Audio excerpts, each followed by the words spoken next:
Really, what we want to do is just share stories, share memories. You got questions for Coach Ethridge or anybody else? Well, this is time for it. So just kind of open forum, and we'll just rock from there. Well, I was going to tell a story about Coach Sherwood. Coach Sherwood, he was tricky. He had a lot of little deals, things, and periodically, and I didn't find out till years later that sometimes we'd come out on a Thursday before the ball game, and there'd be little graves laying, here lies Jeff Colquitt, or here lies Ronnie McClendon, or here lies Phil Pirkle, or somebody, and everybody look at them and get mad, and I thought it was somebody from out of town doing it. And all this time later on, I found out that it was Greg Sherwood.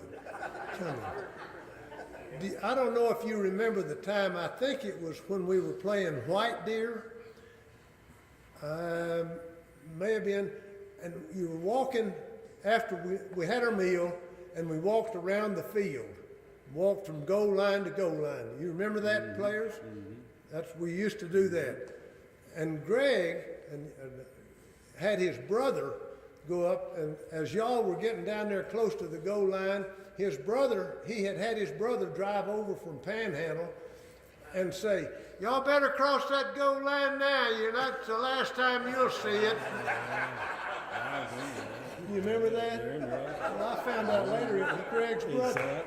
10 or 20 years later, I didn't find out. I think when we got back in the dressing room, Glenn came up to you or came up to Greg Sherman and said, "Hey, there's a crazy guy down there in the field." He says we're not going to see the goal line tonight. How bad we beat them anyway. 35 to nothing. Oh, I know that.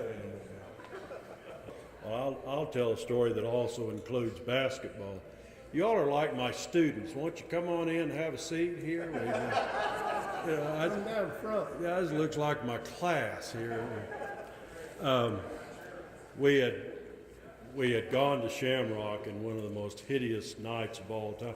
You guys remember we didn't get home till about 4 o'clock in the morning because that old bus broke down all the darn time. And so anyway, and evidently they were all mad at us because when we had walked in, we had walked on their Shamrock. Well, I didn't know anything about it. No one else thought anything about it, but boy, they were all... Remember they cut some of the tires on some of our fans and things like that?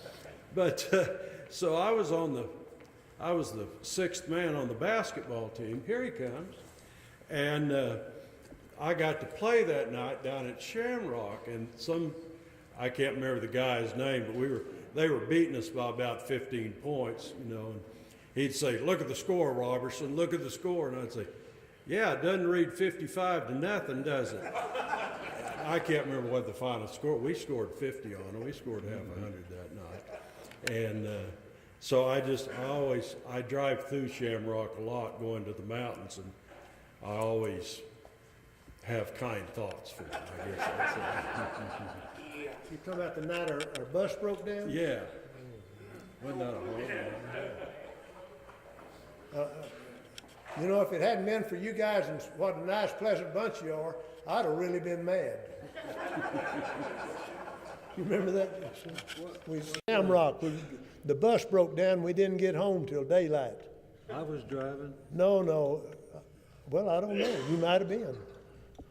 I don't remember. We didn't get home till daylight because the bus broke down. They had breakfast for us. We went to eat at the cafe to have breakfast when we got home. Do you remember that? Yeah. I think maybe I was. Mm-hmm. That was in 62. Oh, wait a minute, 62? I think Yeah, it could have been. Okay. Yeah, that could have been. it was not 63. 62. I know I was driving the bus most of the time, and I know that some of the parents were trying to catch me, but they couldn't. I was driving too fast. There's no helmet. There's no pads. There's no pants in his and mine and Gerald's locker. And we're looking at each other like, oh, hell, what are we going to do? Well, we got to tell him. And, of course, he had the door locked, the door shut, see? What are we going to do? I guess we got to go see him. Knock, knock, knock. Come in.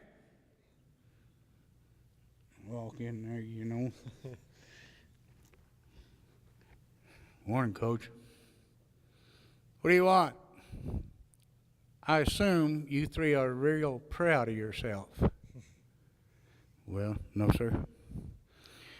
What's it going to take to get our football stuff back? Well, I don't know if I'm going to give it back to you or not. If you don't care no more than that, you know.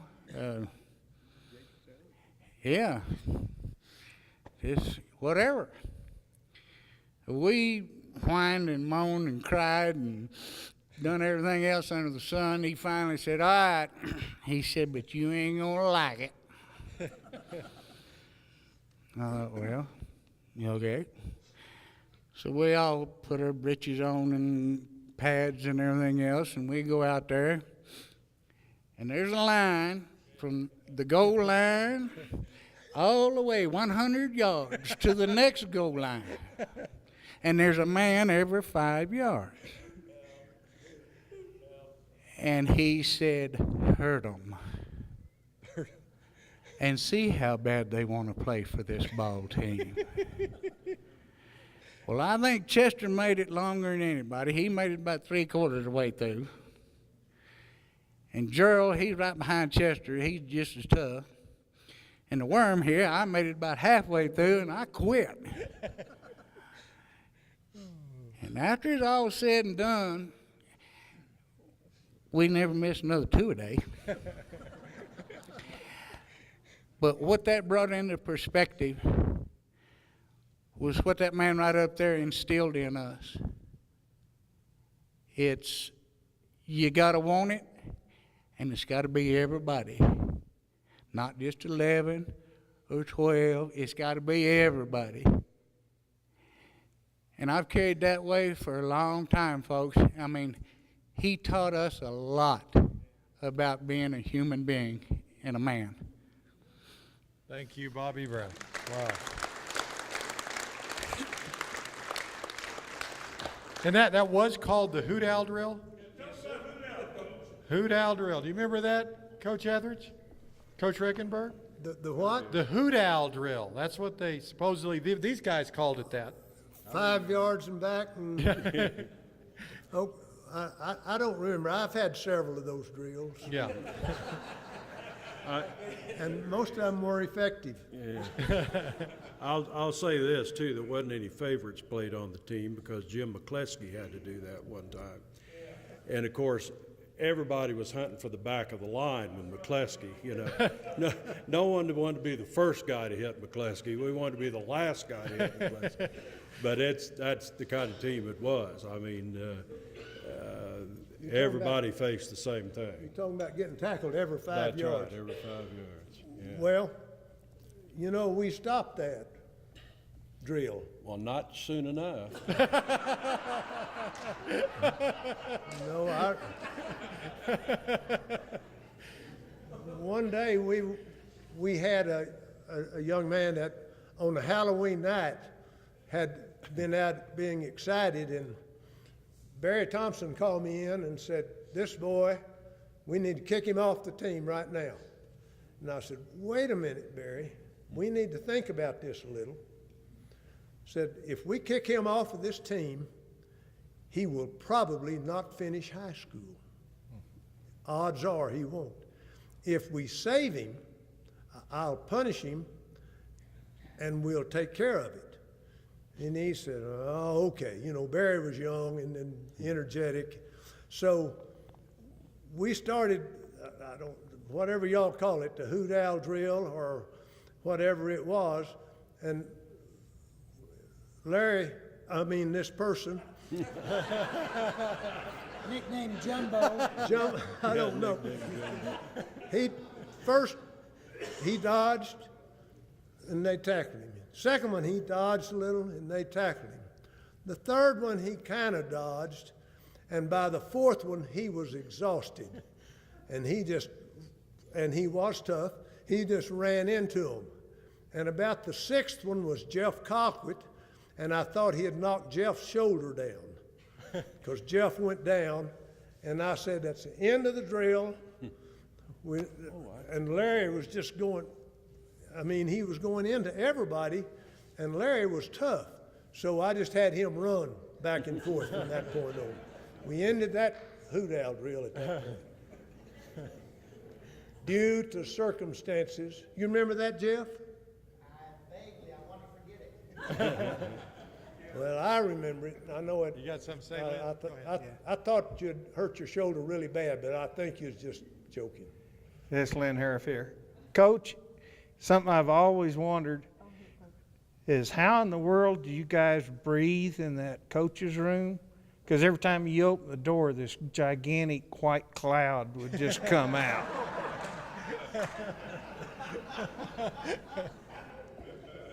You know, I'm proud to say that at about 8 years after I left, I tried like heck to quit smoking. And that white cloud coming, I did quit smoking about 6 years later, 7. I never touched another one after that. I believe 1970 is when I quit smoking totally. Hadn't touched one since.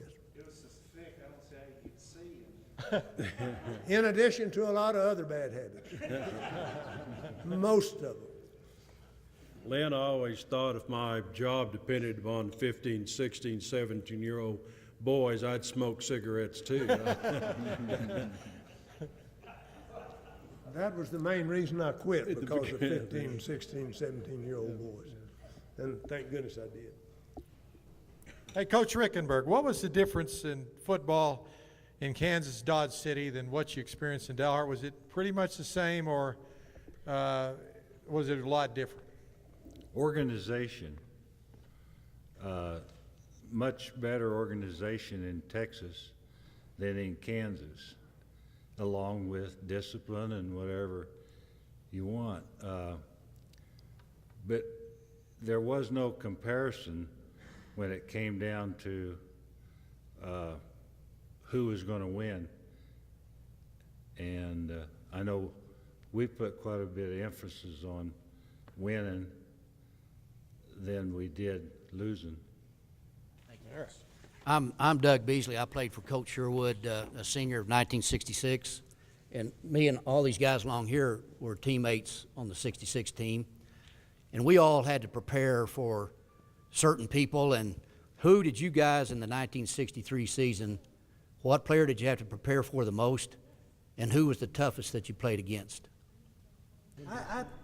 I remember in '63, Gray Benson from Shamrock was a real tough runner, and you know, that track meet we had with Tucumcari, Mike Legan, you know, he was a tough runner.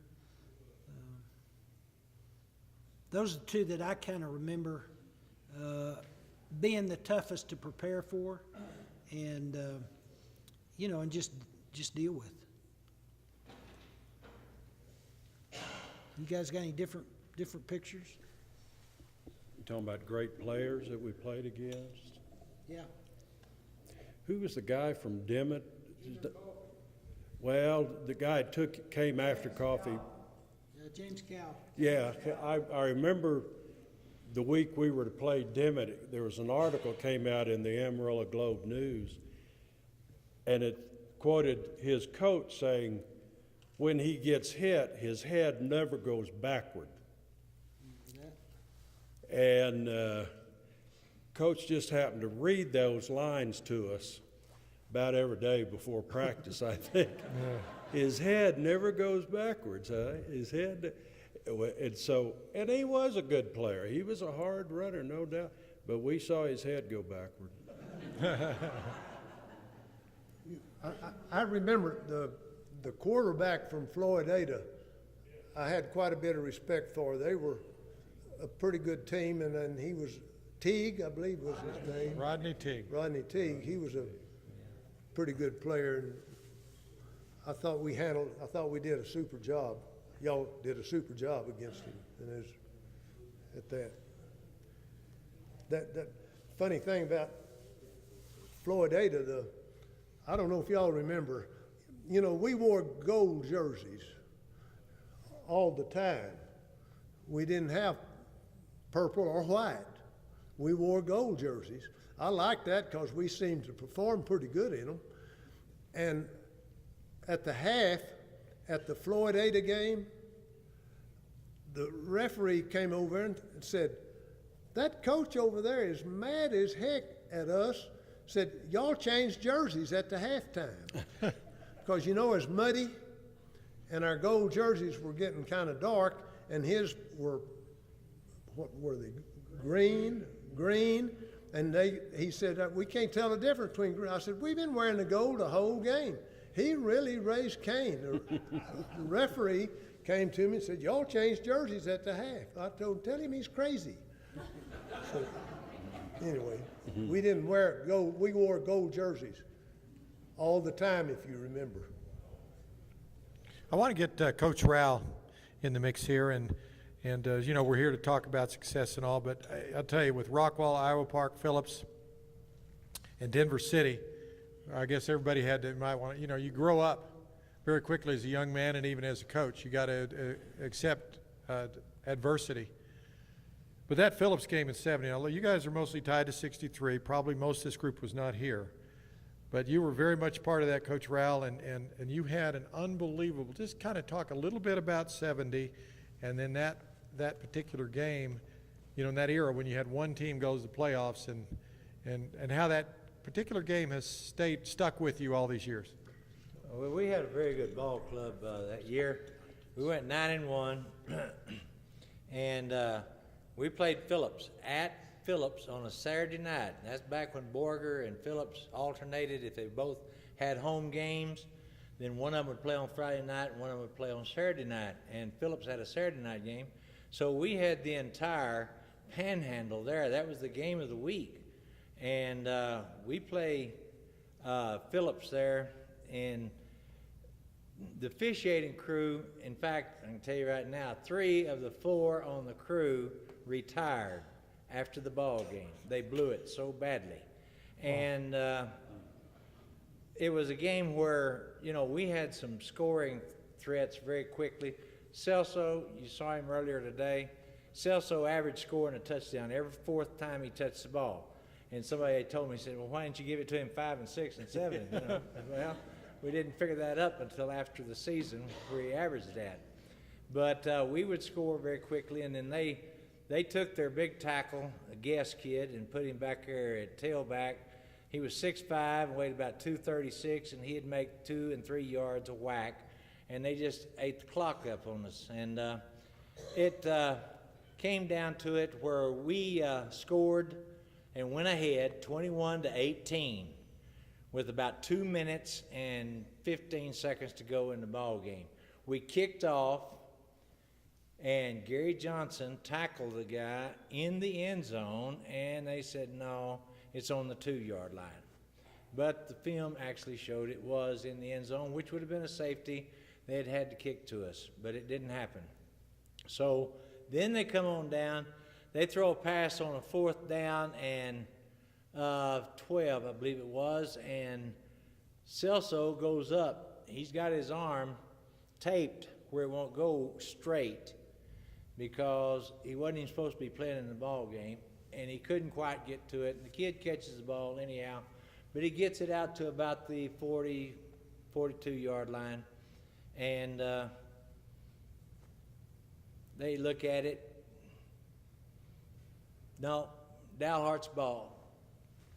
They say, there. We get excited. Our offense runs out. Defense goes off. They throw the ball into the referee. The referee takes and walks over and puts it down on the hash mark. The chains move, and Charlie Topinka, the coach at Phillips, said, "I want a measurement." And the idiots gave him a measurement after moving the chain. And they made it by this much after they picked the ball up, go back and set it down. And put the chains back. I think this is where it was, and this, and they made it by this much. So they have first down, and they go on down, and it comes down to fourth down, last play of the ball game. They call timeout. They don't have any more timeouts. Mr. Franks, the referee, they don't have any more. Quiet, Coach, I'll have to throw a flag on you. No, Phillips got a timeout. They don't have any more. They gave them the fifth timeout. They throw a pass.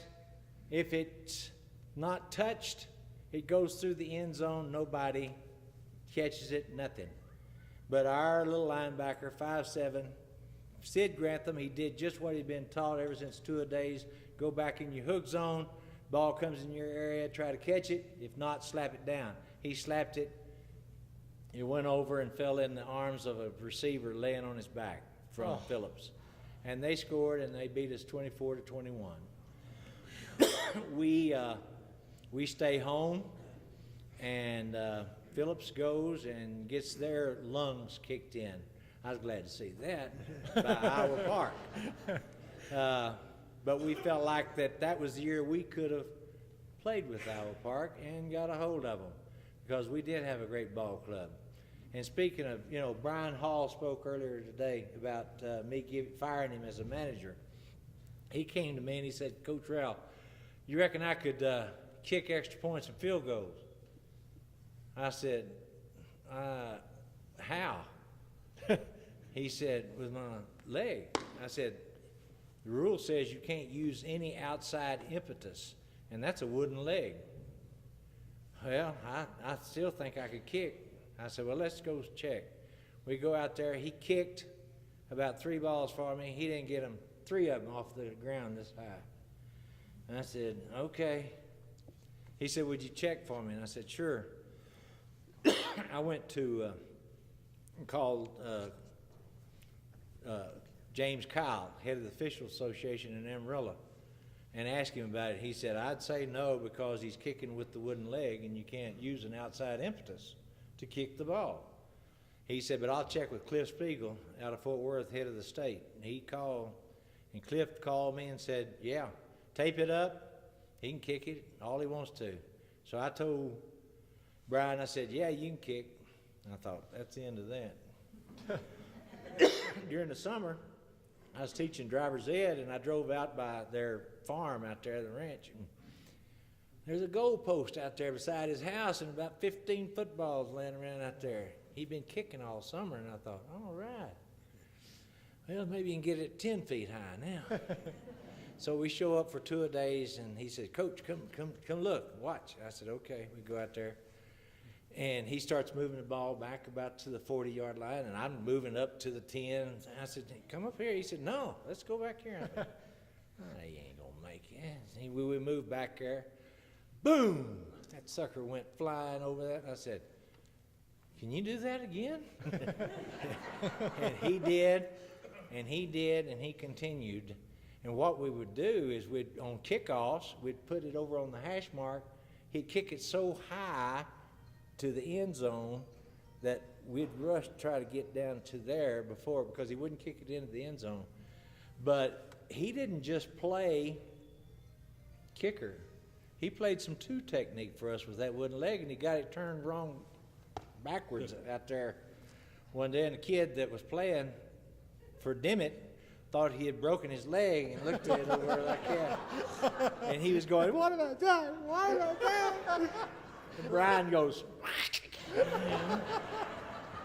and everything, and Brian went, and I guarantee you he was not the slowest when we ran sprints. He ran every sprint with the wooden leg and was right in the middle of the pack and did a great job. And he's just another example of the great young men that came out of Dalhart.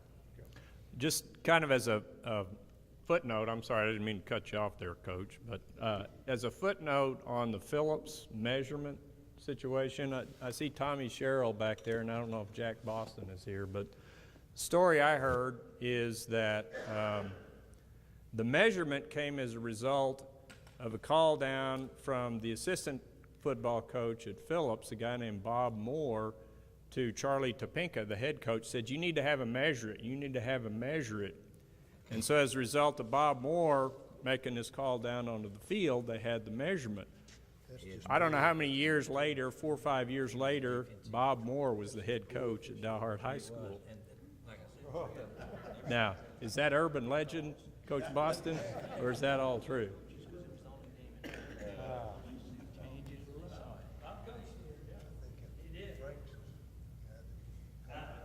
I was on the sideline at that game, and the linesman on our side of the field, I was standing right beside him. He put his foot down on one side of the line. The point to be gained was on the other side of the line, so obviously it was a change of possession. And then when what he did when he took the ball, the official rotated it, so by the length of the football, when they got ready to measure, they didn't re-rotate and get it going the same direction it was going for the measurement. And it still would have been short if he had measured it properly, but they did not, and therefore that was what led to the other bizarre events of that drive. It would have been our ball to run the clock out. Why is it you remember the losses more than the wins? They hurt. They hurt. Well, what'd you guys learn? We all learned from our losses, adversity. What'd you learn after the Rockwall game? I mean, did that? We faced a lot of adversity there. Weather. I mean, injuries. A good team too. But what'd you take from that, Phil? What'd you take from that game? Well, I think the only thing I remember about Rockwall is I think we got beat pretty bad. If I remember, they ran that fullback kind of down our throat, and little Jackie Anderson was fast, and I just remember getting beat. You know, no matter what quarterback we were playing or what the weather was, my memory, they just whipped us. They were bigger, stronger, and faster. And it's hard to lose a semifinal football game. I lost 5 of them, I know. Whoa. I won 3 of them, but it's hard when you lose and you get in the playoffs or a bye district, or those games hurt the worst, and there's nothing you can do about them. Every game that you lost, when I was here, they were bigger, stronger, and faster than us. Every one of them, maybe one of them wasn't, but any game that we lost, those other guys were just bigger, stronger, and faster. And sometimes then they were well coached, and there's nothing you can do about that. You know, speaking of that coach, you might have seen the article in the Texan. Jim Hess was the coach of Rockwall. Jim Hess is a legend. Jim Hess went on from Rockwall, where he won a state championship that year, and he went on to be head coach at Angelo State in San Angelo, won a national Division II championship. He went to Stephen F. Austin, had incredible success at a 1AA program. Then he went out to New Mexico State, where nobody has a chance, out where near I live. He actually did pretty darn well there as a head coach for a number of years. After he left New Mexico State, he became a scout for the Dallas Cowboys, and the Rockwall coach that beat Dalhart signed Tony Romo. And that's amazing. So he continued his career for many years, and he's still active. He sells scoreboards around the state because he's gotten out of coaching and scouting. But he's a fine man. I knew him a lot, quite well, when I was in El Paso, and he was in Las Cruces nearby. So we lost that game. Well, if we'd have been healthy, it'd have been closer and whatever. But I tell you what, they were well coached. Absolutely. Yeah. The 61 team, we shouldn't have knocked their Quanah's fullback out. We knocked their fullback out of the game, and you remember they put their center back there, and he was about 20 pounds bigger than their fullback. And they were just bigger. He was bigger than us. Yeah. Our 150-pound guys y'all say you weren't 150. You say you were 165 or 70, but we weighed you. Yeah, I remember weighing in at our senior year in Coach Sherwood's stand over the scales and look down, and it's 160 plus. He said 149 pounds. I said, so you don't have 149-pound fullbacks anywhere. What do you do? You know? You know, that 61 team that after the upset of Denver City and lost to Quanah 15-6, and Quanah then went to the state finals, or lost to the team, a very close game, an upset to Donna. But I'm just saying, in 62, we lost to Denver City, that missed field goal that we didn't know if it's good or not. It was 23-21, and we were very close. All those 3 years, Dalhart was a break or two away. We were as good, or right as good, as any team in the state. And, you know, that's why when I did the research as well, you got to look up the road 30 miles to Stratford, Texas. They won 3 state championships in the early 2000s. Amarillo High won 4 from 1934 to 1940. I think Wheelers won 1, and a couple of other panhandle towns have won it. Very few, maybe 10 state championship teams in history out of the Texas Panhandle. So we didn't quite do it, but we were right there knocking on the door, and it was this era right here. You know, one of the things I loved about Coach Sherwood was, you know, he was a very personal guy. And I'll never forget when I was a sophomore after the 61 season, I'd played basketball all the way through junior high and started it out at guard. So I'm getting ready to go play basketball, and Coach Sherwood catches me in the hall, and he puts his arm around me. He says, Pirkle, he said, You're not gonna disappoint the basketball coach by going out this year, are you? I said, I guess not. He said, good, I'll see you in off season. So. Somebody had a question back here. How'd you prepare for Donnie Anderson, and how did you play against him? Donnie Anderson. Donnie Anderson, yes. Yeah, when you Very how'd you good prepare player. against The him. first year I was head coach, in 1960. We played Donnie Anderson. Donnie had his twin brother, and he had a fullback that went to UTEP, and he had another back that went to A&M that led the Southwest Conference in receiving passes. They had those 4 backs in 1960, and when we played them at our place. It was like the second or third game that I coached. We lost Jack at the halftime. The score was 20-20 at the half, and they beat us 40-20. But we played them good. And I think that, of course, that's when we lost Jack. But Donnie Anderson was a super player. He was a good defensive player. And his brother was the quarterback. Yep, brother was the quarterback. Dalhart beat him in 59 and I think 58. It was 60 that Dalhart lost to him. So we did beat him as well when they were underclassmen. I had the distinction when I was in college. My freshman year, we go down to Tech to play the freshman team, and Donnie Anderson was on that team, and they had about 70 lined up, and we had about 30 from West Texas. And we go out there, and I had the distinction of knocking Donnie Anderson out cold on a punt. He was returning the punt. I was the center. I made the long snap. The 2 gunners on the outside and the center, you go down. Well, they missed me, and he never signaled for a fair catch, and he was just sitting there waiting. And I hit him right under the chin, knocked him cold. He got up and scored 5 touchdowns against us. I sure didn't mean to take him off, I guarantee you. Speaking of Donnie Anderson, I don't know if y'all remember, but after one of the Super Bowls, and I can't remember if they were playing Oakland or Kansas City, but whoever it was, they had a defensive back that was supposed to be the hammer or the club or something. You know, where was that? Fred Wilkinson. Fred Williamson. And anyway, you know, Donnie ran a sweep, and he came up, and Donnie knocked him out of the game. And so they're interviewing him in the dressing room afterwards, and he's sitting there, and he's got his T-shirt on, and he's got that cigar. I don't know if y'all remember that. He's got that cigar in front of the camera, and they asked him about him and said, is that the hardest you've ever been hit? And he said, no, the hardest I've ever been hit was by Jack McCluskey from Dalhart. Wow. So take that, Doc Rowell. Yeah. He couldn't remember after I hit him with it.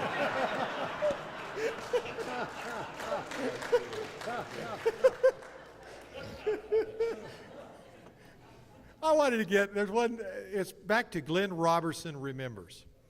And of course, our afternoon, I appreciate you guys hanging with us this afternoon. It looked like everybody's having a good time, but because it went on, I knew I was worried, but thank you. And nobody, I was worried. I was trying to keep till the end because these guys had a message for the football team, but we never quite get. I wanted them to be there for the school song and the fight song, but you know, it never works out quite the way you draw it up in the right coaches in the drawing board.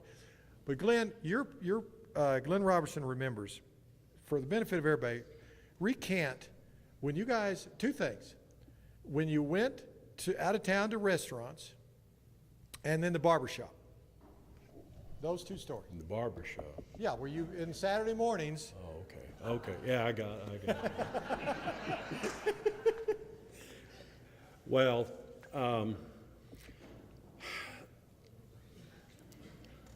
I'll tell you why we won, I think, is because there are people like Jeff and John and Ricky and Louie, and you win with character in sports. We learned character